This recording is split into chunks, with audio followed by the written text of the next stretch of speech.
In terms of the access to records, we've got a service that allows patients to order repeat prescriptions online, and this is the repeat prescriptions, and you can see all the prescriptions they've got. That's the bit that's sort of on the right side of your prescription chart. This is what it looks like on the computer screen. How to take it, when it was last issued. There's a little I button there, which is an information button, so when you click on the I button, it takes you to another web page that gives you more information, in this case about aspirin. You can save it as a PDF, or you can print it so that you can read it later if you find it easy to read on a sheet of paper. My patients are finding that information very, very valuable, because there's a lot of information there that they might not have ever heard of, even though they've been taking tablets like aspirin for many years.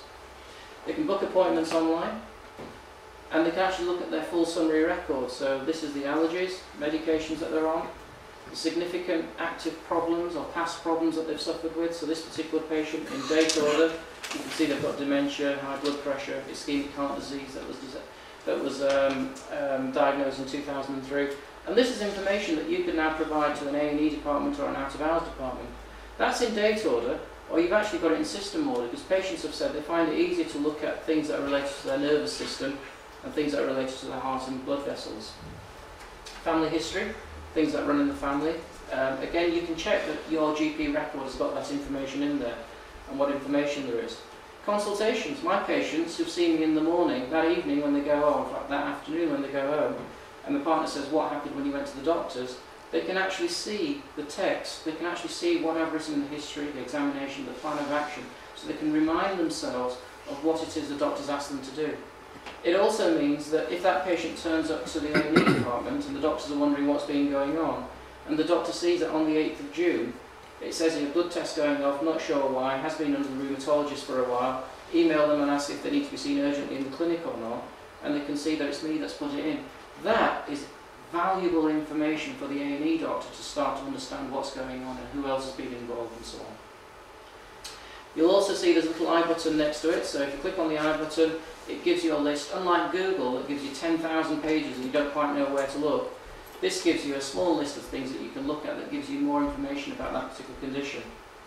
Test results. My patients come in the morning for a blood test. That evening they're logging online to look at the test results, and here's an example. Cholesterol 5.4, there's a message there, and that message abnormal is what we've typed into the system, so they can see that. But again, you can see that little I button. This is the old version of the same screen showing the same thing. If you click on the I button there, it takes you to a website called Lab Tests Online that tells you more about that cholesterol test and common questions, and one of them here is, my doctor told me I had a high cholesterol test, but instead of treating me, he told me to wait a few months and test it again.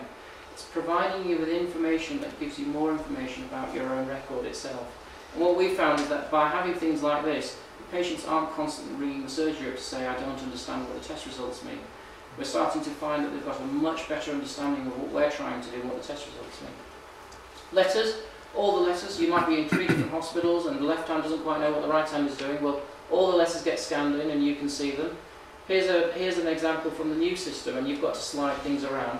On the old system, that's what it looks like. So you can actually see the same letters that we've got, but be able to view them wherever you might be. Do you remember my patient in a foreign land who fell ill, and at that moment in time on the coronary care unit? Well, he wanted the doctors on the coronary care unit to be able to see the very same letters that I've got. Medications.